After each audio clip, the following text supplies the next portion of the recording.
total, je ne vais jamais de cette métier de relier entre deux métiers.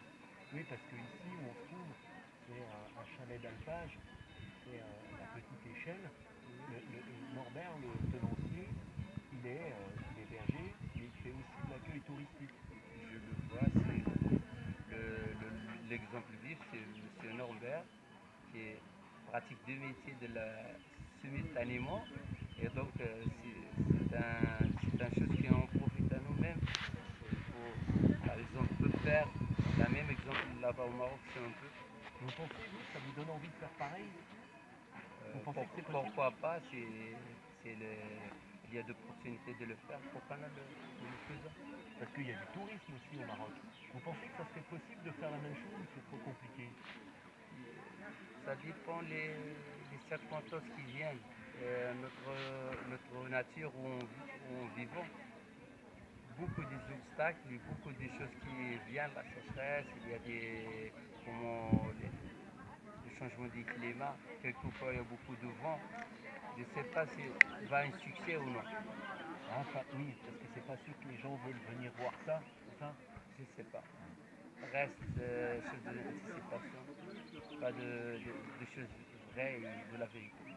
Vous avez l'impression qu'on a les mêmes préoccupations ici et chez vous en termes de changement climatique, d'évolution dans le métier? Vous avez l'impression qu'on porte le même regard ou c'est différent? Presque le même. L'échauffement climatique, c'est une menace à les êtres humains et tous les gens, tous les pays qui dans ce monde. C'est une menace à tous les bergers, à tous les êtres humains. Et pourquoi, à votre avis, alors, on n'est pas entendu, vous n'êtes pas entendu? Pourquoi on ne prend pas conscience de tout ça? Vous, vous êtes les premiers à vous rendre compte de tout ça, vous êtes les premiers touchés par les changements climatiques. Pourquoi vous n'êtes pas entendu là-dessus?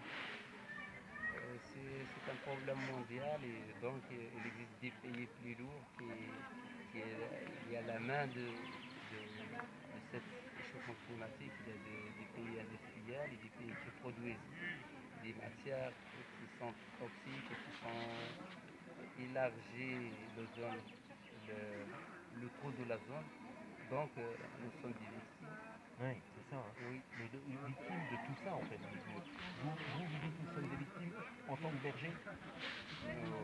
Oui, nous sommes le plus touchés parce que nous sommes très attachés à la terre et faire sortir notre provision à travers la terre et à travers le métier, il est difficile de survivre de cette menace. De survivre dans cette menace. Ouais. Oui. Vous avez quel âge, vous? Ouais, je suis presque 39 ans. 39 ans? Oui. Et comment vous voyez la suite? Comment vous voyez? Vous pensez que elle va continuer vous pensez que votre métier va continuer au Maroc? Moi, je suis premièrement un résident de l'Espagne et j'ai étudié là-bas en Espagne presque 12 ans. Et j'ai un ex-professeur de la langue espagnole comme moniteur de linguajes, moniteur de langue. Et je crois que je peux continuer ma vie euh, dans le même sens qui était passé avant. C'est par exemple, j'ai presque 40 ans. Le jour qui passe, je crois qu'il est mieux qu'il vienne. À chaque fois, c'est À mieux. mieux qu'il vienne. Et je résistais, je revive les bons moments que j'ai. Et je profite de le moment que je vois très bien. Mais ça vous inquiète, vous vous dites que ça peut s'arrêter, vous? Que votre métier d'éleveur et de berger, ça peut s'arrêter? Il faut lutter pour préserver. Il faut fournir plus des efforts pour le garder.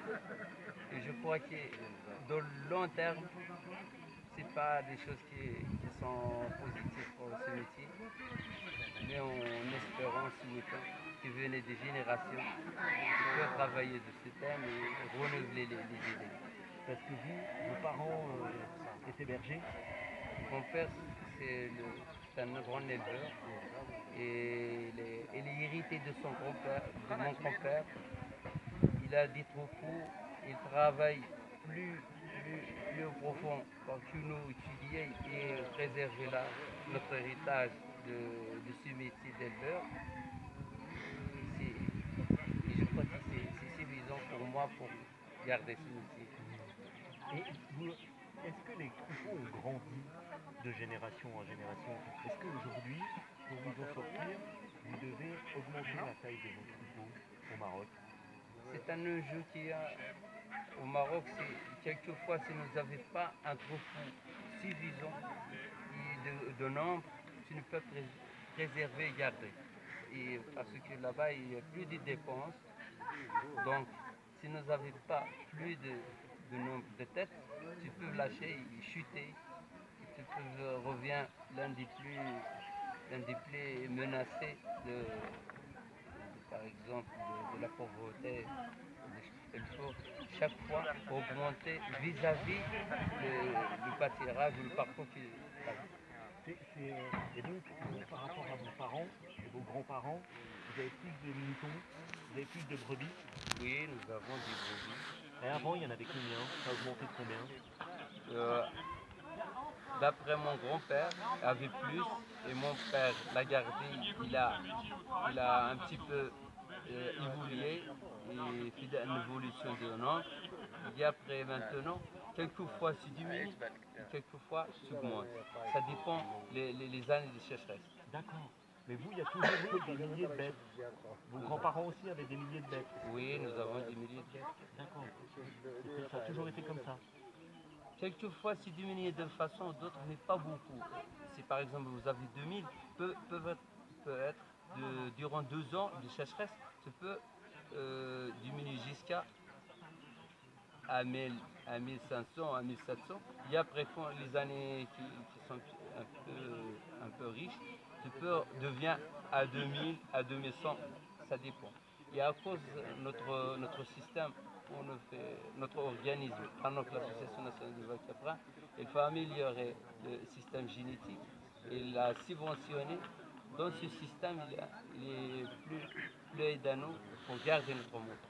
Et vous avez des moutons des races, de ces races célèbres dont on parlait au tout début? Oui, nous avons cette race prestigieuse et cette race les plus belles est destinée uniquement de la production de viande. Et sinon, vous ne faites pas du tout du lait, du fromage? Non, du lait. non, c'est une race de la viande. Merci. Merci beaucoup à vous. Merci, monsieur. Merci beaucoup. Est-ce que, dites-moi, vous me dites, est-ce que je peux vous prendre en photo? C'est possible? C'est possible. Ouais, merci. Et puisque vous avez Merci. abordé les questions de race, alors vous avez le président des éleveurs du Maroc. Qui est là? Et oui, Ouais, mais je vais- il va vous donner plus de... Ah, attendez. Monsieur Lakhdar, c'est le grand artiste de l'Oriental. Ah, Ouais. Il était interviewé avant avec un journaliste écrit. ouais. Et maintenant, Les Américains de faire aussi. quelque Ah. chose de l'art. Et Alors, attendez, moi mais- je vais juste vous prendre, juste vous, Ouais. comme ça.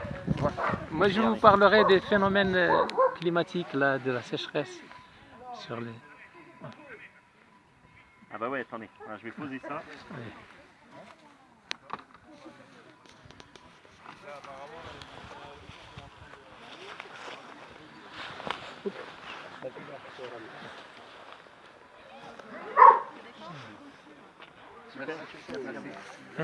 Merci.